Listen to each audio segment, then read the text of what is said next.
तक हमारा channel subscribe नहीं किया तो फ़ौरन सब्सक्राइब का बटन दबाएं और बेल आइकन को दबाना हरगिज़ मत भूलें ताकि ऐसी दिलचस्प वीडियोस आप तक पहुंचती रहें। इस्पागोल के फ़ायदे। बिस्मिल्लाहिर्रहमानिर्रहीम। अस्सलाम वालेकुम दोस्तों, आज की वीडियो में हम इस्पागोल के फ़वाइद के बारे में बात करेंगे। तिब्बी माहिरीन के मुताबिक इसका बाकायदा इस्तेमाल कई फ़वाइद का हामिल है। इस्पागोल का इस्तेमाल तकरीबन हर घर में किया जाता है।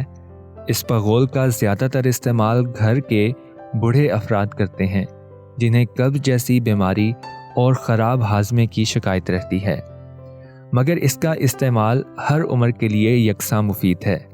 इस्पागोल फाइबर सप्लीमेंट्स का बेहतरीन ज़रिया है।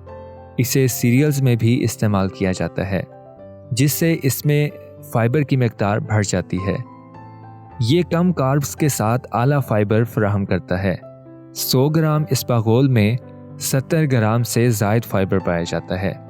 ये बड़ी आंत की सफाई के लिए एक बेहतरीन कुदरती इलाज है। इस्पागोल आंतों में अज़ाफ़ी पानी जज़ब करके निज़ामे इंहज़ाम की नाली को साफ़ करता है और इसहाल, अफारा और कब्ज़ जैसे मसाइल को हल करता है।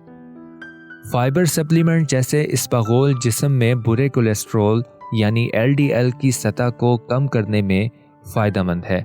इसके ज़रिए वज़न कम किया जा सकता है और दिल की सेहत भी बेहतर होती है। इस्पागोल इसहाल और इसकी वजह से होने वाली पानी की कमी को दूर करता है। इस्पागोल पानी में मिलाकर पीने से निज़ामे इंहज़ाम की नाली के ज़रिए स्टूल बआसानी गुजरने में मदद करके कब्ज़ से निजात मिलती है। गैस और बदहज़मी में भी इस्पागोल मुफीद है। आला रेशेदार ग़ज़ा फ़ाइबर की वजह से इस्पागोल बड़ी आंत के कैंसर के ख़िलाफ़ मौसर है और आंत के कैंसर की तश्कील को भी रोकता है। ये खून में शुगर की सतह और इंसुलिन में बाकायदगी रखकर कोलेस्ट्रॉल की सतह को बेहतर बनाता है और शुगर के मर्ज़ के ख़तरे से बचाता है। इसके इस्तेमाल से दिल की बीमारियों से बचा जा सकता है। ये शरियानों के अंदर जमी चिकनाई को दूर करके नुकसानदेह कोलेस्ट्रॉल को कम करता है। हाई ब्लड प्रेशर में रोज़ाना 12 ग्राम इस्पागोल का इस्तेमाल आपके ब्लड प्रेशर को कम कर सकता है। इस्पागोल का इस्तेमाल भूख की तलब को कम करके वज़न कम करने में भी मुआवन है। वज़न की कमी के लिए खाने से आधे घंटे पहले 1 चम्मच इस्पागोल पानी में मिलाकर इस्तेमाल किया जाना चाहिए।